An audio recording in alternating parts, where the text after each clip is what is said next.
जो लड़की अपने घर की मालकिन बनी रहती है, अपने भाई भाभी को अपने इशारों पे नचाती है, चाहती है कि उसके माँ बाप वही करें जैसा वो करने के लिए कहती है, अपने घर अपने पति की कमाई चुपके से अपने मायके भेजती है, अपनी बहनों का सारा खर्च उठाती है, अपने भाई भतीजे का सारा खर्च उठाती है, वो लड़की अपनी ननद से इतना नफरत क्यों करती है, ये मुझे समझ में नहीं आता। बहुत से लोग मुझसे कहते हैं कि आखिर ऐसा क्या रीज़न है। घर पे भी जब चर्चाएं होती हैं तो लोग कहते हैं कि फलाने की बहू ने अपने मायके में ये भेजा है, लेकिन जैसे ही उसकी सास उसकी ननद को देना कुछ चाहती है, वैसे ही घर में क्लेश शुरू हो जाते हैं। ऐसा क्यों होता है कि एक लड़की होकर ही एक लड़की की दुश्मन बन जाती है? क्यों?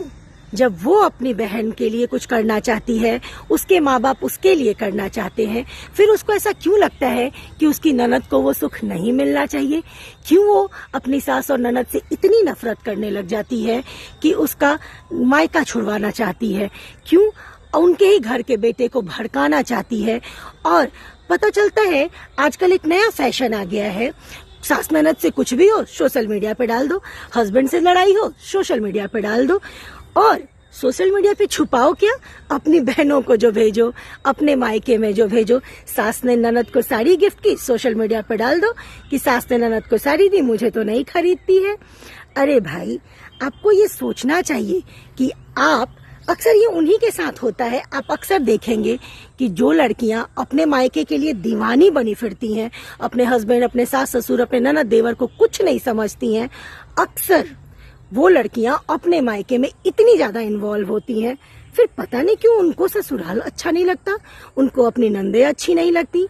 अब कुछ लोग ये भी बोलेंगे कि आप नहीं जानती हैं, सास ननद बहुओं को दुख देते हैं। अरे भाई, मैं ये नहीं कह रही कि सास ननद बहुओं को दुख नहीं देते, लेकिन मेरा सवाल ये है कि जो लड़की खुद अपने मायके में जरूरत से ज्यादा इन्वॉल्व है, उसका अपने नंदों का मायके आना और मायके में इन्वॉल्व होना पसंद क्यों नहीं है? ये मैं किसी एक घर विशेष पे नहीं बोल रही, बस चर्चाएं होती हैं घर आंगन में तो दिल में ख्याल आया। अगर आपको ऐसा लगता है कि ये सही है तो मुझे सपोर्ट करें। Thank you so much.